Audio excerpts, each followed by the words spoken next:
জাতীয় থেকে আন্তর্জাতিক প্রান্তিক জনপদ থেকে নগর চারপাশে ঠিক কি ঘটছে এই মুহূর্তে তা নিয়ে আয়োজন এখন চারদিকে। আপনার সঙ্গে আছি মোর্শেদ মিয়াজি। জুলাই সনদে রাজনৈতিক দলগুলোর একমত হওয়া বিষয়গুলো অক্ষরে অক্ষরে পালন করতে প্রতিশ্রুতিবদ্ধ বিএনপি, এমন মন্তব্য করেছেন দলটির স্থায়ী কমিটির সদস্য সালাউদ্দিন আহমেদ। শুক্রবার সকালে শাহবাগে নারী ও শিশু অধিকার ফোরামের নারীর উপর সহিংসতা ও অসম্মানের বিরুদ্ধে আয়োজিত সমাবেশে তিনি আরও বলেন, জুলাই সনদে যে দলগুলো সই করেছে সেগুলো অক্ষরে অক্ষরে পালন করতে বিএনপি প্রতিশ্রুতিবদ্ধ। এর বাইরে নতুন কিছু চাপিয়ে দেওয়া হলে জনগণ বিবেচনা করবে। শুধু গণভোটের মাধ্যমে আইন প্রণয়ন করা যাবে না, সংবিধান সংশোধন করাও যাবে না, সবকিছু সংসদের মাধ্যমেই করতে হবে বলে মন্তব্য করেছেন সালাউদ্দিন আহমেদ। একটি দল খারাপ উদ্দেশ্য নিয়ে নারীদের কর্মঘণ্টা কমিয়ে দিতে চায়, এতে নারীর কর্মসংস্থান হারাবে বলেও মন্তব্য করেন তিনি। জুলাই জাতীয় সনদ যেভাবে রচিত হয়েছে, প্রণীত হয়েছে, স্বাক্ষরিত হয়েছে, সেই জাতীয় সনদ আমরা অক্ষরে অক্ষরে প্রতিপালন করার জন্য অঙ্গীকারাবদ্ধ।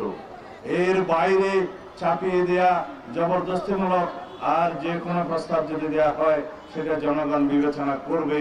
গণভোটের মাধ্যমে একই দিনে জাতীয় সংসদ নির্বাচনের দিনে জনগণের সম্মতি গ্রহণের জন্য যে প্রস্তাব করা হয়েছে সেটাকে আমরা স্বাগত জানিয়েছি। কারণ এটা ব্যয় সাশ্রয়ী, এটা সময় সাশ্রয়ী, এটা বিভিন্ন রকমের আয়োজনের সাশ্রয়ী এবং এটা সুবিধাজনক। বেশি ভোটারদের অংশগ্রহণের মধ্য দিয়ে তারা মতামত দিতে পারবে। দেশের সব সমস্যার সমাধান হবে একটি সুষ্ঠু ও সুন্দর নির্বাচনের মাধ্যমে। তাই ছোটখাটো বিষয় নিয়ে সময় নষ্ট না করে নির্বাচনের গুরুত্ব দেওয়া উচিত বলে জানিয়েছেন বিএনপির স্থায়ী কমিটির সদস্য আমির খসরু মাহমুদ চৌধুরী। শুক্রবার সকালে চট্টগ্রামের পেনিনসুলা হোটেলে এক অনুষ্ঠানে সাংবাদিকদের প্রশ্নের জবাবে একথা বলেন তিনি। আজকে সবাই ভোট দিয়ে তাদের প্রতিনিধি নির্বাচনের জন্য অপেক্ষা করছে। একটি সংসদ গঠন, একটি সরকার গঠন, ভোটের মাধ্যমে, প্রতিনিধি নির্বাচনের মাধ্যমে একটি সংসদ হবে যারা জনগণের কাছে দায়বদ্ধ থাকবে, জবাব দিয়ে থাকবে। এই বিষয়টা বাংলাদেশে গত 15-16 বছর ধরে অনুপস্থিত। তাই বাংলাদেশের মানুষের প্রধান যেটা চাহিদা যে এই মুহূর্তে, সেটা হচ্ছে একটা উৎসবমুখর নির্বাচন। জুলাই সনদের আলোকে আগামী দিনে সংস্কার ও জাতীয় নির্বাচন হবে।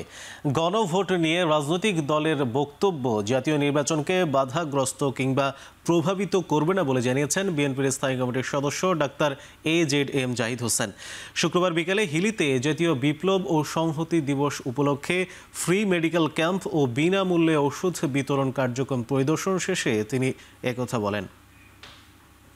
দল রাজনীতির কারণে বিভিন্ন ধরনের বক্তব্য দিতেই পারে, কাজেই তাদের বক্তব্য জাতীয় নির্বাচনকে কোনোভাবে বাধাগ্রস্ত করবে অথবা এটার মধ্যে কোনো ধরনের প্রভাব ফেলবে আমার কাছে এটা মনে হয় না। যে জুলাই জাতীয় সনদ যে আপনার গত মাসের 17 তারিখে জাতীয় সংসদ ভবনের সামনে যে ঐতিহাসিকভাবে জুলাই জাতীয় সনদ স্বাক্ষরিত হয়েছে, সেই সনদের আলোকেই আগামী দিনে সংস্কার হবে, জাতীয় নির্বাচন হবে। একটি দলের কাছে মাথা নত করে নির্বাচনের দিনে গণভোটের ঘোষণা দিয়েছেন প্রধান উপদেষ্টা, এমন অভিযোগ করেছেন জামায়াত সহ ইসলামী 8 দল। শুক্রবার এক সংবাদ সম্মেলনে জামায়াতের নায়েবে আমির ডাক্তার সৈয়দ আবদুল্লাহ মোহাম্মদ তাহের বলেন, গণভোট হলে 80% মানুষ একটি বড় দলের বিপরীতে যাবে বলেই তারা আগে গণভোট চায় না। শুক্রবার সকালে রাজধানীর মগবাজারে আলফালা মিলনায়তনে প্রধান উপদেষ্টার ভাষণের উপর প্রতিক্রিয়া ব্যক্ত করতে জামায়াত ইসলামী সহ সমমনা 8 দলের যৌথ সংবাদ সম্মেলন করে। এ সময় আবদুল্লাহ তাহের বলেন, কোনো দল যদি ক্ষমতায় গিয়ে সনদ বাস্তবায়ন করতে না চায় সেক্ষেত্রে কোনো আইনি বাধ্যবাধকতা নেই। 3 উপদেষ্টা প্রধান উপদেষ্টাকে বিভ্রান্ত করে একটি দলের পক্ষে কাজ করছে বলেও অভিযোগ করেন আবদুল্লাহ মোহাম্মদ তাহের।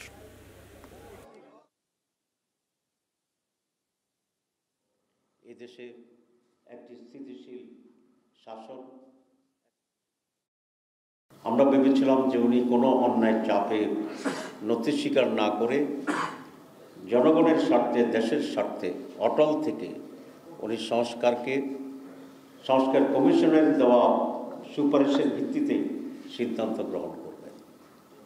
কিন্তু গতকালকে ওনার ভাষণের মাধ্যমে আমরা বিস্ময়ের সাথে লক্ষ্য করেছি সরকার সরকার নিয়োজিত কমিশনের সুপারিশকে গ্রহণ না করে সেখানে যথেষ্ট কাটছাঁট দিয়ে একটি দলের সাথে ব্যাপক কম্প্রোমাইজ করে জনগণের স্বার্থে নয়, একটি বিশেষ দলের স্বার্থেই অনেক পরিবর্তনের তার ভাষণ দিয়েছেন, যার ফলে জনগণ এবং দেশবাসী অত্যন্ত হতাশ হয়েছে। একই দিনে গণভোট আর জাতীয় নির্বাচন দেয় জনগণকে সংকটে ফেলে দেওয়া হয়েছে বলে মন্তব্য করেছেন বাংলাদেশে জামায়াতে ইসলামীর সেক্রেটারি জেনারেল মিয়া গোলাম পরোয়ার। শুক্রবার সন্ধ্যায় খুলনার দৌলতপুরে অনুষ্ঠিত এক জনসভায় তিনি এই কথা বলেন। গত নির্বাচনে 24 সালে সংবিধান অনুযায়ী এখন নির্বাচনের কোনো ভিত্তি নেই। এছাড়া বাংলাদেশের সংবিধানে অন্তর্বর্তী সরকারেরও কোনো ভিত্তি নেই। প্রধান উপদেষ্টার বিধানও সংবিধানে নেই। গণভোটের মাধ্যমে হা ও না ভোট দিয়ে জুলাই সনদের বাস্তবায়নের মাধ্যমেই নির্বাচনের স্বীকৃতি দেওয়ার আহ্বান জানান তিনি। একটি দল 2 থেকে 3 জন উপদেষ্টাকে প্রভাবিত করে অদৃশ্য ষড়যন্ত্র করছে বলে জানান জামায়াতের এই নেতা। গণভোট ও পিআর পদ্ধতিতে নির্বাচনের আন্দোলন চালানোর পাশাপাশি নির্বাচনের প্রস্তুতিও চালিয়ে যাবার ঘোষণা দেন মিয়া গোলাম পরোয়ার। আপনারা কি সবাই পরিবর্তন চান? সেই পরিবর্তন আনতে তোমার অন্তর্বর্তীকালীন সরকার যেমন সংবিধানে নাই, নির্বাচনের মেয়াদ সংবিধানে নাই, প্রধান উপদেষ্টা সংবিধানে নাই, ফলে জুলাই চার্টারই হচ্ছে একমাত্র সংবিধানের অংশ হতে পারে, আইনি ভিত্তি দেওয়া যেতে পারে যদি এই জুলাই চার্টারকে গণভোটে দিয়ে হা ভোট দিয়ে অধিকাংশ ভোটাররা এই জুলাই সনদকে মেনে নেয়। এটাই হবে জুলাই সনদের গণভিত্তি। এদিকে শুক্রবার সন্ধ্যায় কুমিল্লার 14 গ্রামে জামায়াতে ইসলামীর এক জনসভায় দলটির নায়েবে আমির ডাক্তার সৈয়দ আবদুল্লাহ মোহাম্মদ তাহের জাতীয় নিরাপত্তা উপদেষ্টা ভারতে গিয়ে কী আলোচনা করছেন তা জাতির সামনে তুলে ধরার আহ্বান জানিয়েছেন। এ সময় তিনি আরও বলেন, আগামী নির্বাচন নিয়ে ষড়যন্ত্র শুরু হয়েছে। জীবন ও রক্ত দিয়ে ভারতের আধিপত্যবাদকে বাংলার মানুষ তাড়িয়েছে। ভারতের আধিপত্যবাদ ও বর্ষতা বাংলার মানুষ আর গ্রহণ করবে না। অন্তর্বর্তী সরকার যদি ভারতের অন্যায় আবদার ও অন্যায় সিদ্ধান্তের প্রতি নতি স্বীকার করে তাহলে সরকারের পরিণতিও শুভ হবে না। সভায় জামায়াত ইসলামের কেন্দ্রীয় সহকারী সেক্রেটারি জেনারেল মাওলানা আব্দুল হালিম, কুমিল্লা দক্ষিণ জেলা আমির অ্যাডভোকেট শাহজাহান সহ অন্যান্য নেতৃবৃন্দ উপস্থিত ছিলেন। আগামী নির্বাচন নিয়ে নানামুখী ষড়যন্ত্র শুরু হয়েছে। পত্রে দেখলাম আমাদের নিরাপত্তা বিষয়ক উপদেষ্টা ভারতে গিয়েছেন। আমরা দাবি করতে চাই সরকারের কাছে সেখানে কি আলোচনা হচ্ছে, বৈঠকে কি আলোচনা হচ্ছে, গোপনে কোনো আলোচনা হচ্ছে কিনা এই জাতির কাছে তাকে সে সংবাদ সম্মেলন করে পরিষ্কার করতে হবে। 2024-এর আগে এদেশের পররাষ্ট্রমন্ত্রী একবার ভারত সফর করেছিলেন এবং এসে উনি বললেন ভারতের সাথে বাংলাদেশের সম্পর্ক হচ্ছে স্বামী স্ত্রীর সম্পর্ক। আমরা এরকম আর কোন স্বামী স্ত্রীর সম্পর্ক চাই না। জুলাই সনদ বাস্তবায়ন আদেশে অস্পষ্টতা রয়েছে বলে মন্তব্য করে এনসিপির সদস্য সচিব আখতার হোসেন বলেছেন, এটি পরিপূর্ণ বাস্তবায়ন হবে কিনা সেই প্রশ্ন থেকেই যায়। শুক্রবার সন্ধ্যায় বাংলা মোটরের কেন্দ্রীয় কার্যালয়ে আনুষ্ঠানিক প্রতিক্রিয়ায় তিনি কথা বলেন। একই সঙ্গে অবিলম্বে সনদ বাস্তবায়ন আদেশের সঠিক ব্যাখ্যার দাবি জানান তিনি। এনসিপির মুখ্য সমন্বয়ক নাসির উদ্দিন পাটোয়ারি বলেছেন, জনগণের কথা মাথায় না রেখে অন্তর্বর্তী সরকার বিএনপির প্রেসক্রিপশন অনুযায়ী জুলাই সনদ বাস্তবায়ন আদেশ জারি করেছে। এই অস্পষ্টতা রয়ে গেছে যে সেটা কি নোট অফ ডিসেন্ট সহ জুলাই সনদ নাকি নোট অফ ডিসেন্টের কার্যকারিতাবিহীন জুলাই সনদের ডিরেক্ট যে ভাষ্য সেই অংশটুকু। যেহেতু এই জায়গায় একটা অস্পষ্টতা রয়ে গেছে যে জুলাই সনদের প্রক্রিয়া অনুযায়ী এটাকে বাস্তবায়ন করা হবে এবং নানা পক্ষ এখানে রয়েছে যারা আসলে নোট অফ ডিসেন্ট সহকারে জুলাই সনদকে এবং এই গণভোটের ফলাফলকে তারা দেখতে চান। সরকার হলো সব রাজনৈতিক দলকে খুশি করেছে, কিন্তু জনগণকে হলো তারা পাশ কাটিয়ে গিয়েছে। সরকার এখানে ব্যর্থ হলো। যখন সংস্কার প্রক্রিয়া আসলো রাজনৈতিক দলগুলোর কাছে সরকার নথি স্বীকার করলো এবং তারা জনগণকে পাশ কাটিয়ে রাজনৈতিক দলগুলোর কাছে জামায়াত এবং বিএনপির কাছে তারা আত্মসমর্পণ করলো। যেই জনগণ এই সরকারকে বসিয়েছে, সেই সরকার চেয়ারে বসার পরে জনগণকে বলে আমি তোমাকে চিনি না, আমি শুধু বিএনপি এবং জামায়াতকে চিনি। এটা তো জনগণের সাথে একটা হাস্যরসিকতা করলো এই সরকার। জাতীয় সংসদ নির্বাচনের দিন গণভোটের সিদ্ধান্ত জনগণকে ধোঁকা দেওয়ার চেষ্টা বলে মন্তব্য করেছেন জামায়াতের কেন্দ্রীয় সহকারী সেক্রেটারি জেনারেল মাওলানা মোহাম্মদ শাহজাহান। শুক্রবার দুপুরে চট্টগ্রামের আন্দরকিল্লা শাহী জামে মসজিদের প্রাঙ্গণে জামায়াতের এক সমাবেশে এই কথা বলেন তিনি। এ সময় তিনি আরও বলেন, সংস্কার নয় বরং বিএনপি নিজেদের ৩১ দফা বাস্তবায়ন করতে চায়। জাতীয় নির্বাচনের সাথে গণভোটকে গুলিয়ে ফেলার কোন সুযোগ নেই। আমরা একই দিনে গণভোট মানি না, আমরা মানব না। আমরা জুলাই বিপ্লবের প্রতি ফোঁটা রক্তের মর্যাদা দিতে চাই। জাতীয় নির্বাচনের আগে গণভোট সহ ৫ দাবিতে দেশের বিভিন্ন জেলায় বিক্ষোভ মিছিল করেছে জামায়াত ইসলামী। শুক্রবার জুমার নামাজের পর খণ্ড খণ্ড মিছিল নিয়ে জামায়াতের নেতা কর্মীরা জড়ো হয় ময়মনসিংহ নগরীর রেলওয়ে কৃষ্ণচূড়া চত্বরে। পরে সেখানে সংক্ষিপ্ত আলোচনা সভা শেষে বিক্ষোভ মিছিল করেন নেতাকর্মীরা। এ সময় দ্রুত সময়ের মধ্যে ৫ দফা দাবি মানা না হলে কঠোর আন্দোলনের হুঁশিয়ারি দেন নেতাকর্মীরা। দলটির নেতাকর্মীরা বিক্ষোভ মিছিল করেছেন সিলেটেও। নগরীর সিটি পয়েন্ট থেকে শুরু হয় বিক্ষোভ মিছিল। মিছিলটি নগরীর জিন্দা বাজার চৌহাট্টা হয়ে নগরের প্রধান ফটক প্রদক্ষিণ করে আম্বরখানা গিয়ে শেষ হয়। এ সময় সিলেট মহানগর জামায়াতের নেতাকর্মীরা বিক্ষোভ মিছিলে অংশ নেন। এদিকে একই দাবিতে বরিশাল ও মেহেরপুরেও বিক্ষোভ করেছে দলটির নেতাকর্মীরা।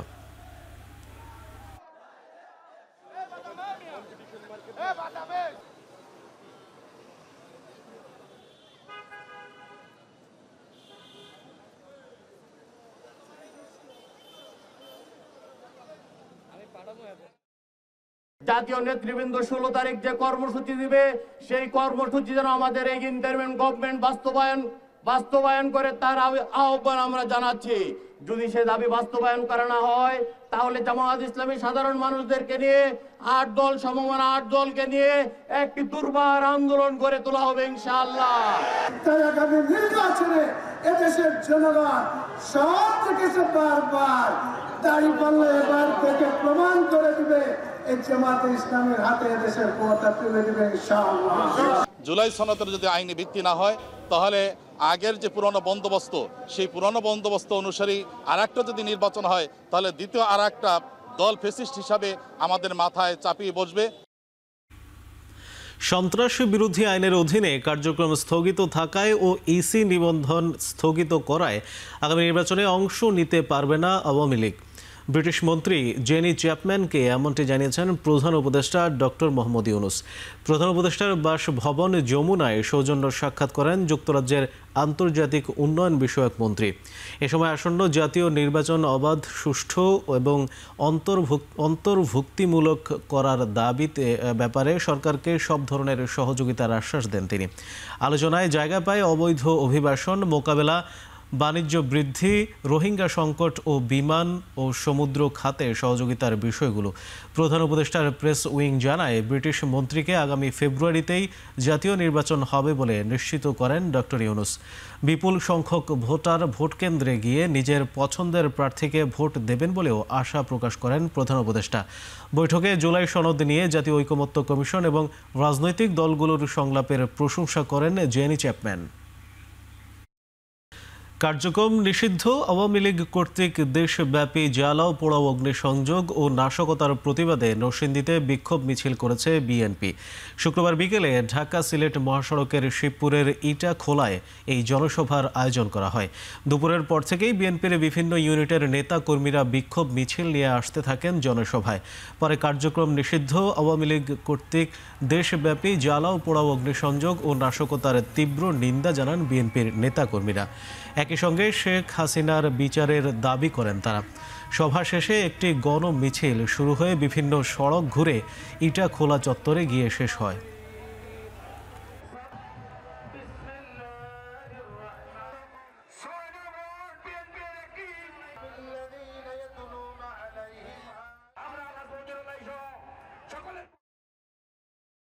এক হয়ে ছাত্র জনতার গণ অভ্যুত্থানের মাধ্যমে তাদেরকে গতিহারা করেছে, তাদের শাসনের অবসান ঘটিয়ে এদেশের মানুষের বাক স্বাধীনতাকে ফিরিয়ে দিয়েছে। যারা ছাত্র জনতার গণউত্থানের মাধ্যমে আওয়ামী লীগকে এ দেশ থেকে তাড়ানো হয়েছে, আমরা এখন চাই যে সুন্দরভাবে শৃঙ্খলাভাবে সুন্দর একটি সমাজ ব্যবস্থা গঠন করার জন্য। কার্যক্রম নিষিদ্ধ আওয়ামী লীগের নেতাকর্মীরা বিদেশে বসে দেশে অস্থিরতা তৈরির চেষ্টা করছে, তার দায় রাজনীতিবিদদের নিতে হবে বলে মন্তব্য করেছেন ঢাকা ৬ আসনে বিএনপির মনোনীত প্রার্থী ইশরাক হোসেন। শুক্রবার বিকালে পুরান ঢাকার গোপীবাগ থেকে নির্বাচনী গণমিছিলে অংশ নিয়ে ইশরাক অভিযোগ করেন, রাজনীতিবিদদের নিজেদের বিভাজনের সুযোগ নিচ্ছে ফ্যাসিস্ট ও তাদের দোসররা। বিএনপি ক্ষমতার জন্য নয়, জিয়াউর রহমানের আদর্শের জন্য, জনগণের জন্য লড়াই করে উল্লেখ করে তিনি বলেন, আগামী নির্বাচনে জনগণই ঠিক করবে কারা ক্ষমতায় আসবে। এ সময় জনগণের কাছে দেয়া প্রতিশ্রুতি ক্ষমতায় গেলে অবশ্যই পূরণ করা হবে বলেও জানান তিনি। পরে গণমিছিলটি ইত্তেফাক মোড়, দয়াগঞ্জ চৌরাস্তা, জনসন রোড হয়ে জয়কালী মন্দির গিয়ে শেষ হয়। তাই আজকে আমি আপনাদের বলতে চাই, রাজশাহীতে জামায়াতের এক কর্মীর বিরুদ্ধে জাতীয়তাবাদী মহিলা দলের 2 কর্মীকে শারীরিকভাবে লাঞ্ছিত করার অভিযোগ উঠেছে। এ ঘটনায় প্রতিবাদে শুক্রবার সকালে নগরীর সাহেব বাজারে 0 পয়েন্টে মানববন্ধন হয়। নারী ও শিশু অধিকার ফোরামের ব্যানারে মানববন্ধন করেন রাজশাহী বিশ্ববিদ্যালয়ের জাতীয়তাবাদী শিক্ষক ফোরাম সহ বিএনপির অঙ্গ ও সহযোগী সংগঠনের নেতাকর্মীরা। বক্তারা বলেন, নির্বাচনী প্রচারণা চালানোর সময়ে 2 নারী কর্মীকে লাঞ্ছিত করা হয়েছে। দ্রুত সময়ের মধ্যে এই ঘটনায় দৃষ্টান্তমূলক শাস্তির দাবি জানান তারা। এদিকে লাঞ্ছিতের ঘটনার পর গেল রাতে ভুক্তভোগী নারী কাটাখালী থানায় একটি সাধারণ ডায়েরি করেছেন।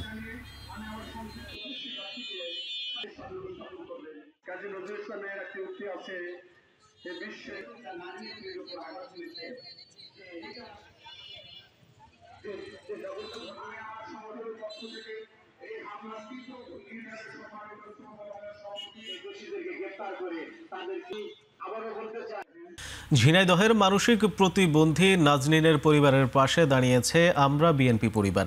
বিএনপির ভারপ্রাপ্ত চেয়ারম্যান তারেক রহমানের নির্দেশে শুক্রবার সকালে শৈলকুপা উপজেলার আনন্দনগর গ্রামে যান নেতাকর্মীরা। এ সময় মানসিক প্রতিবন্ধী নাজনীনের পরিবারের সাথে কথা বলেন ও তার চিকিৎসার জন্য সহযোগিতা তুলে দেন বিএনপি পরিবারের উপদেষ্টা এম রশিদুজ্জামান মিল্লাত। শৈলকুপা উপজেলার আনন্দনগর গ্রামের নাছির মণ্ডলের মেয়ে নাজনীন মানসিক প্রতিবন্ধী হওয়ায় তাকে শেকল দিয়ে বেঁধে রাখা হয়। বিষয়টি নিয়ে গণমাধ্যম সংবাদ প্রচার হলে তা বিএনপির ভারপ্রাপ্ত চেয়ারম্যান তারেক রহমানের নজরে আসে। পরে তার পরিবারকে সহযোগিতা করতে নেতা কর্মীদের নির্দেশ দেন তিনি।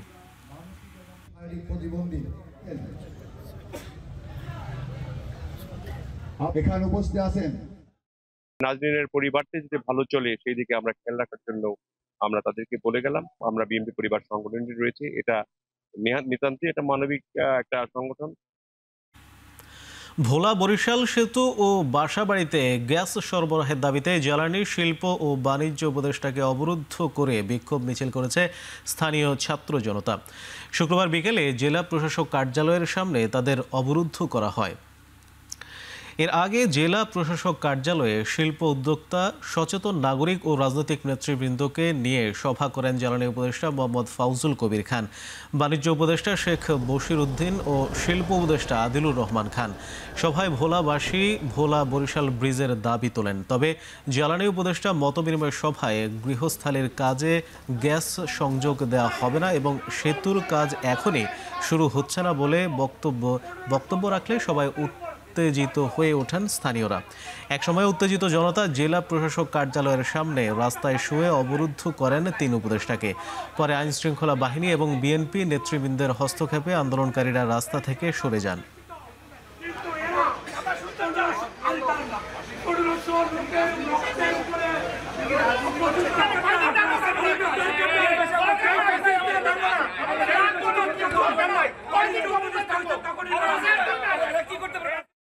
ভোলা বরিশাল সেতুর কথা সরাসরি অগ্রাহ্য করেছেন, বাসাবাড়িতে যে গ্যাসের সংযোগ দেওয়া হবে সেটাও অগ্রাহ্য করেছেন। আজ তিনি যখন ভোলায় আসলেন, আমাদের সাথে বসলেন মত বিনিময় করতে, তখন তিনি বলছেন ভোলা বরিশাল সেতু কবে হবে তিনি জানেই না। তিনি বললেন যে এখন আবার নাকি নতুন করে নীতিগত সিদ্ধান্তের মধ্যে যাচ্ছে, এখন নাকি আবার তাকে পরিবেশের কথা ভাবতে হবে। উনি বারবার করে আমাদেরকে আশ্বাস দিয়েছেন, আমরা ওনার দপ্তরে গিয়েছি, প্রধান উপদেষ্টার সাথে দেখা করেছি, তখনও বলেছেন ডিসেম্বর নাগাদ আমাদের ভোলা বরিশাল সেতুর কাজ শুরু হবে। কিন্তু আমরা আজকে উনি বললেন যে আরও 6 মাস লাগবে, ইজিবিলিটি ফিজিবিলিটি এখানে কি আছে তা আমরা খতিয়ে দেখব। দেশের 50% নারী, তাদের বাদ দিয়ে দেশের উন্নয়নের চিন্তা করলে তা ভুল হবে বলে জানিয়েছেন সেনা প্রধান জেনারেল ওয়াকারুজ্জামান। শুক্রবার সকালে জয়পুরহাট গার্লস ক্যাডেট কলেজের প্রাক্তন ক্যাডেটদের 3 দিন ব্যাপী প্রথম পুনর্মিলনী অনুষ্ঠানে প্রধান অতিথি হিসেবে তিনি একথা বলেন। এ সময় তিনি প্যারেডে অংশ নেয়া ক্যাডেট ও প্রাক্তন ক্যাডেটদের সফলতা ও সমৃদ্ধি কামনা করে দেশ সেবায় আত্মনিয়োগের আহ্বান জানান। পূর্বসূরীদের মতো দেশ ও জাতির জন্য নতুন ক্যাডেটদের কাজ করার তাগিদও দেন সেনাপ্রধান। IGCCS ও DM 2023-এ পরম করুণাময় অসীম দয়ালু দেশে যদি 50% যদি নারী হয় আর তাদের ছাড়া যদি আমরা চিন্তা করি দেশ এবং জাতি উন্নয়নের শিখরে উঠে যাবে, তাহলে সেটা একটা ভুল হবে। কারো কারো মাঝে নৈতিকতার অভাবের কারণে আমরা খুব একটা ভালো কাজ করতে পারি না। সেই নৈতিকতা হচ্ছে অত্যন্ত গুরুত্বপূর্ণ। খালি ভালো ছাত্র স্টুডেন্ট রেজাল্টে ভালো হলেই হবে না, আমাদের সবাইকে ভালো মানুষ হতে হবে। উত্তরবঙ্গের জীবন রেখা তিস্তা নদী এবং তিস্তা মহাপরিকল্পনা দ্রুত বাস্তবায়নের দাবি জানিয়ে মানববন্ধন করেছে ঢাকায় অবস্থানরত লালমনিরহাট জেলা সমিতির সদস্যরা। শুক্রবার সকালে প্রেস ক্লাবের সামনে মানববন্ধনে বক্তারা বলেন, তিস্তা অববাহিকায় পানি সংকট, নদী ভাঙন ও বৃষ্টি নির্ভর কৃষির কারণে উত্তরবঙ্গের মানুষের জীবনযাত্রা দুঃসহ হয়ে পড়েছে। এমন পরিস্থিতি মোকাবেলায় দীর্ঘমেয়াদী পানি ব্যবস্থাপনা পরিকল্পনা এবং তিস্তা মহাপরিকল্পনার দ্রুত বাস্তবায়ন করা জরুরি। বাংলাদেশে ভারত যৌথ নদী কমিশনের বৈঠকে তিস্তা ইস্যু সর্বোচ্চ গুরুত্ব পাওয়া উচিত বলে মন্তব্য করেন তারা। প্রকল্প অনুমোদনে দীর্ঘসূত্রতার উত্তরবঙ্গের মানুষের মাঝে হতাশা বাড়ছে বলেও অভিযোগ করেন সমিতির সদস্যরা।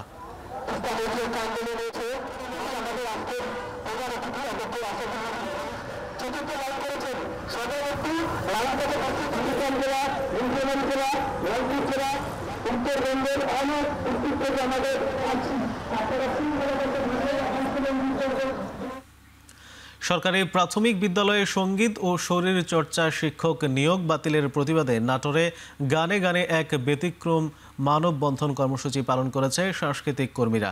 শুক্রবার সকালে নাটোরের সর্বস্তরের সাংস্কৃতিক সংগঠনের ব্যানারে শহরের কানাইখালী এলাকায় এই মানববন্ধন কর্মসূচি অনুষ্ঠিত হয়। এ সময় বক্তারা বলেন, শিশু শিক্ষার্থীদের সুকুমার বৃত্তি ও মনুষ্যত্বের বোধ জাগ্রত রাখার স্বার্থে সঙ্গীত ও শরীর চর্চা শিক্ষক নিয়োগ বাতিল শিশুর মেধা বিকাশ ও মননে বড় ধরনের প্রভাব ফেলবে। তাই নিয়োগ বাতিলের প্রজ্ঞাপনটি বিবেচনা করতে অন্তর্বর্তী সরকারের কাছে জোর দাবি জানান সাংস্কৃতিক কর্মীরা।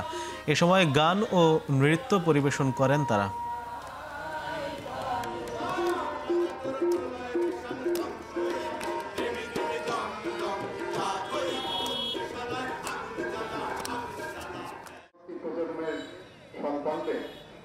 সারা দেশে সরকারি যে বিধান নির্দিষ্ট সাংস্কৃতিক কেন্দ্র রক্ষা করবার জন্য প্রথম থেকে তাদের নৈতিকভাবে সফল, মানবিক উন্নয়নে, নৈতিক উন্নয়নে দেশ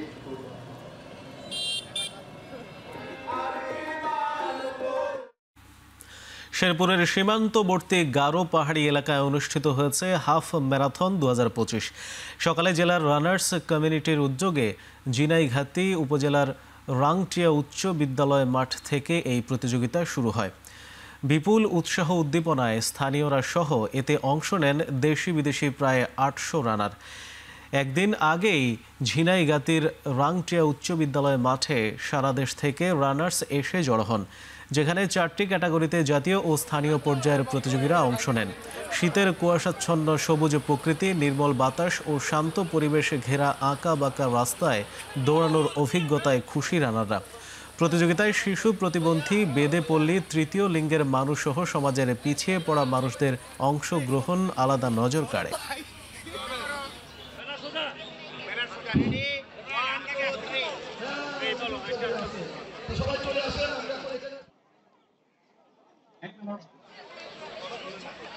নারায়ণগঞ্জের সোনারগাঁওয়ে মেঘনা নদীতে সিমেন্ট সহ ট্রলার ডুবিতে নিখোঁজ 2 যুবকের মরদেহ উদ্ধার করেছে নৌ পুলিশ। জানা যায় বৃহস্পতিবার বিকেলে আমান সিমেন্ট ফ্যাক্টরি থেকে বরিশাল যাওয়ার সময় ট্রলারটি মাঝ নদীতে নোঙর করে ঘুমিয়ে পড়ে।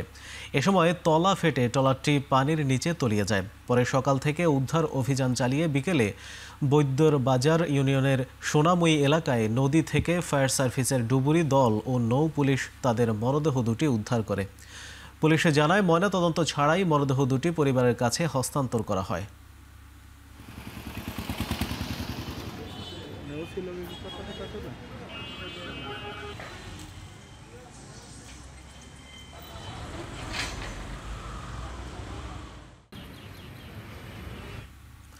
বাজারে শীতের আগাম সবজি আমদানি থাকলেও তা ধরা ছোঁয়ার বাইরে।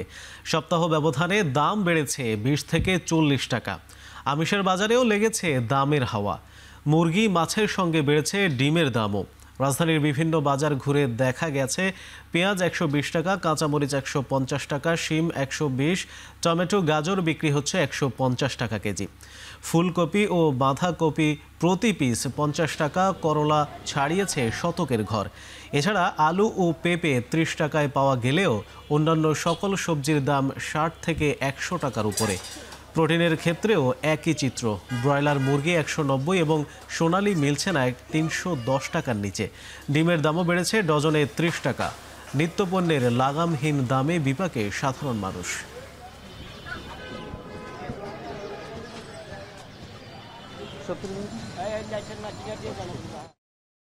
শিম, কফি, মূলা, গাজর যেটাই বলেন না কেন সবই 80 টাকা, 70 টাকা, 80 টাকা, 90 টাকার উপরে, 100 টাকার কাছাকাছি সব জিনিসের দাম বেড়ে গেছে। হঠাৎ করে এরকম করে বাইরে যায়, আমরা গরিব মানুষ কেমনে খাইবো, কি সমাচার কি না, এটা আমার মুশকিল হয়ে গেছে কিনা খাওয়া। সিম 400 টাকা পাল্লা, সিম আজকে হলো 550 টাকা, এক পাল্লাতে 150 টাকা বেশি। তাহলে আমরা কি করব বলেন? আরতে যা চলে তাই তো আনি আমরা। ব্রয়লার বেশি 180 টাকা, সোনালী মনে করেন বেশি 320 টাকা, গায়ে রেট হলে 330 টাকা। দাম বাড়তি নাই যে 2-2.5 মাস থেকে।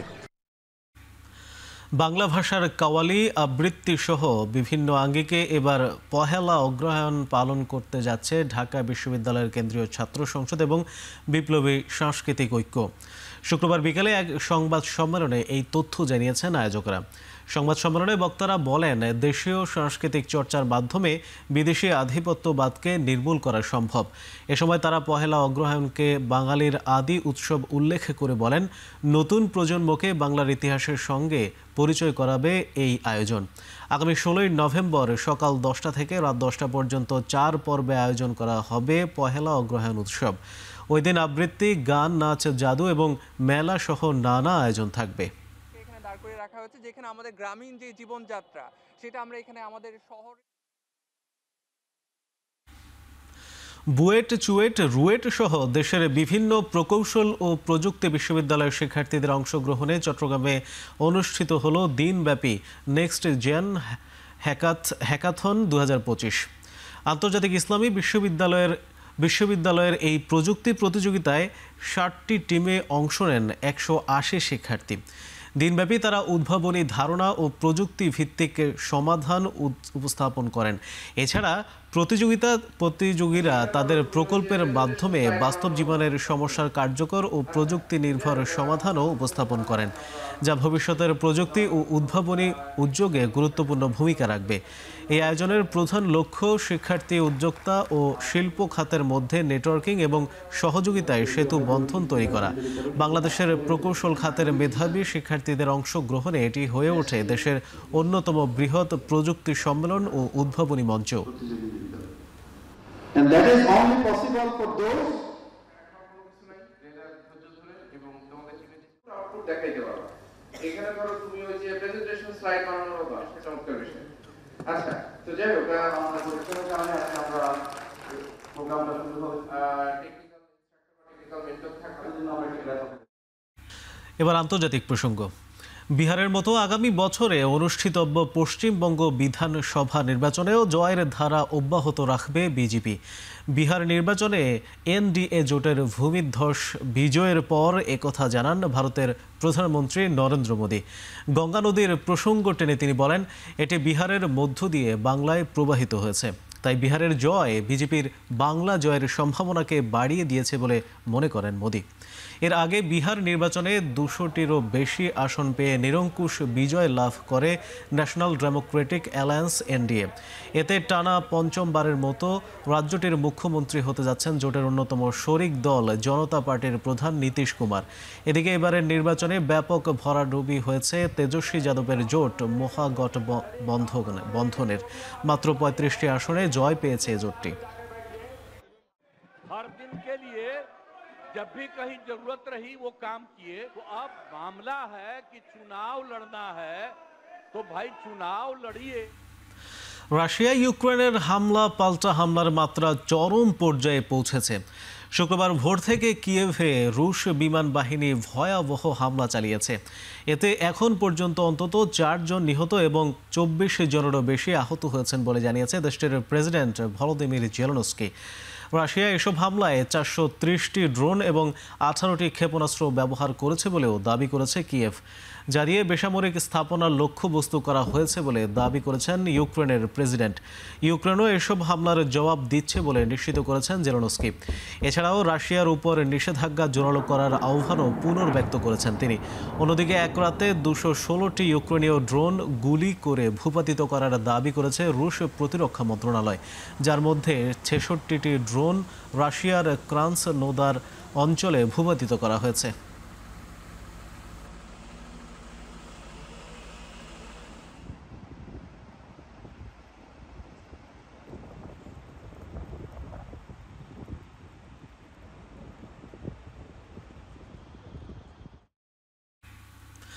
প্যানোরামা অনুষ্ঠানে প্রচারিত তথ্যচিত্রে মার্কিন প্রেসিডেন্ট ডোনাল্ড ট্রাম্পের ভাষণ বিকৃত বা ভুলভাবে সম্পাদনা করার ঘটনায় ক্ষমা চেয়েছে বিবিসি। তবে এই ঘটনায় ট্রাম্পের ক্ষতিপূরণের দাবি নাকচ করে দিয়েছে ব্রিটিশ সংবাদ মাধ্যমটি। তথ্যচিত্র আর প্রচারিত হবে না বলেও নিশ্চয়তা দেওয়া হয়েছে। তথ্যচিত্রটি প্রচারের ঘটনায় বিবিসির বিরুদ্ধে $100 কোটি ক্ষতিপূরণ মামলার হুমকি দিয়ে সংবাদ মাধ্যমটিকে একটি চিঠি দেন ট্রাম্পের আইনজীবী। শুক্রবারের মধ্যে এই বিষয়ে বিবিসির কারণ দর্শানোর সময় বেঁধে দেওয়া হয়েছিল। তার আগেই বিবিসি ট্রাম্পের কাছে ক্ষমা চেয়েছে। চিঠির জবাবে বিবিসি মুখপাত্র জানান, ভিডিও ক্লিপটি যেভাবে সম্পাদিত হয়েছে তার জন্য বিবিসি আন্তরিকভাবে দুঃখ প্রকাশ করেছে। তবে মানহানির অভিযোগ আনার মতো কোনো ভিত্তি নেই। 2021 সালের 6 জানুয়ারি ট্রাম্পের ভাষণের কিছু অংশ এডিট করে বিতর্কিত একটি তথ্যচিত্র করা হয়। টেলিগ্রাফে এই তথ্য ফাঁস হলে এর জেরে পদত্যাগ করেন বিবিসির মহাপরিচালক টিম ডেভি এবং সংবাদ প্রধান ডেবোরা টার্নেস।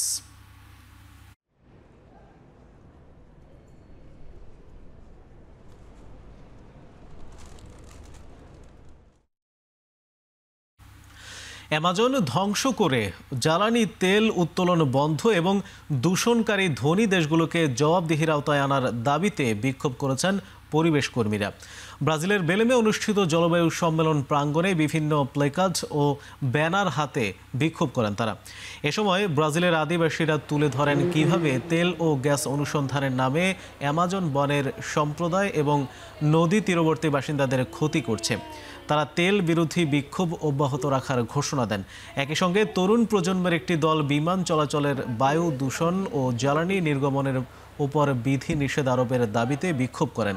এ সময় তারা বিলাসবহুল ফ্লাইটে করে সম্মেলনে আসা কর্মকর্তাদের তীব্র সমালোচনা করেন। প্রাইভেট জেট সহ বিলাসবহুল ফ্লাইটের জন্য অতিরিক্ত কর আরোপের দাবি জানায় পরিবেশ কর্মীরা।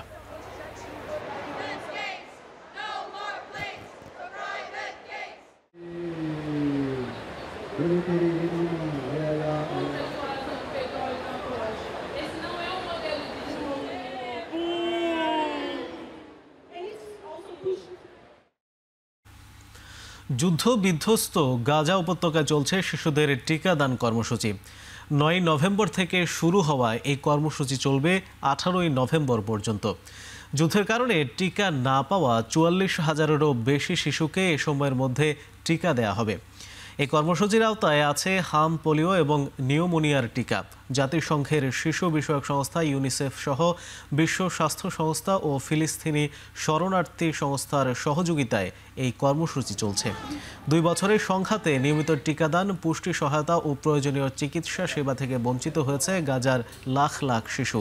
সহযোগিতা সংস্থাগুলোর আশা, এবার অন্তত টিকাদান কর্মসূচি থেকে বাদ যাবে না এই শিশুরা।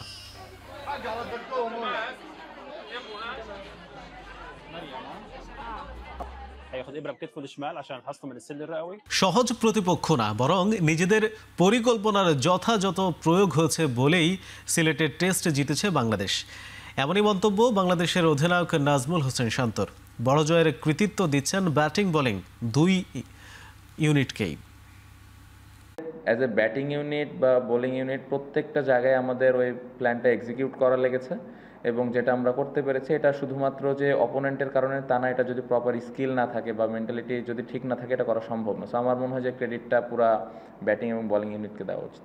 যে কোনো অপোনেন্ট যে কোনো বোলিংয়ের এগেনস্টে অলওয়েজ চ্যালেঞ্জ থাকে, বাড়তি আলাদা কোনোভাবে চিন্তা করার কোনো সুযোগ নাই। চ্যালেঞ্জ থাকবে, বাট ওই চ্যালেঞ্জটা কীভাবে আমরা হ্যান্ডেল করি এটা ইম্পর্ট্যান্ট। এবং এই ম্যাচটা যেভাবে আমরা খেলেছি আমি আশা করব যে এই কনফিডেন্সটা মিরপুরে কাজে দিবে। দক্ষিণ আফ্রিকার বিপক্ষে কলকাতা টেস্টের প্রথম দিনে আগুন ঝরালেন ভারতের বোলাররা। জসপ্রীত বুমরার ফাইপারের দিনে সুবিধাজনক অবস্থানে ভারত। ইডেন গার্ডেনে টসে জিতে আগে ব্যাট করার সিদ্ধান্ত নেয় প্রোটিয়ারা। উদ্বোধনী জুটিতে রায়ান রিকেলটন এবং এইডেন মার্করাম তোলেন 57 রান। ব্যক্তিগত 23 রানে রিকেলটনকে বোল্ড করেন বুমরা। এরপর থেকে নিয়মিত বিরতিতে উইকেট হারাতে থাকে তারা। কুলদীপ যাদব এবং মোহাম্মদ সিরাজের দুর্দান্ত স্পেলে বড় স্কোর করতে পারেনি দক্ষিণ আফ্রিকার মিডল অর্ডার। শেষ দিকে নিজের ফাইপার পূর্ণ করেন বুমরা। প্রোটিয়াদের ইনিংস শেষ হয় 159 রানে। জবাবের শেষ বিকেলে ব্যাট করতে নেমে 1 উইকেট হারিয়ে 37 রান তুলে দিন শেষ করে ভারত। 12 রান করে আউট হয়েছেন ইয়াশস্বী জয়সওয়াল। ক্রিজে আছেন KL রাহুল এবং ওয়াশিংটন সুন্দর।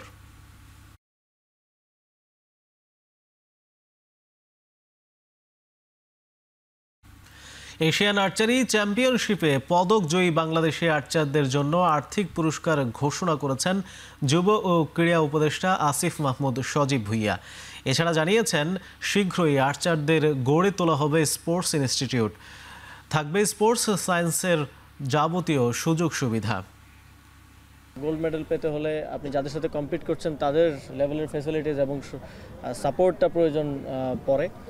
সেক্ষেত্রে আমরা আমাদের যুব ক্রীড়া মন্ত্রণালয়ের সক্ষমতার মধ্যে যতটুকু সম্ভব হয় সর্বোচ্চ সহযোগিতা করব।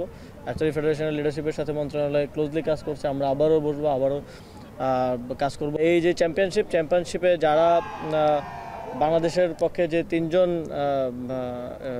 মেডেল পেয়েছেন, মেডেলিস্ট হয়েছেন, তাদেরকে আমরা যুব ক্রীড়া মন্ত্রণালয়ের পক্ষ থেকে প্রত্যেককে 10 লক্ষ টাকা করে পুরস্কার ঘোষণা করছি। আপনারা জানেন বাংলাদেশ স্পোর্টস ইনস্টিটিউট হচ্ছে।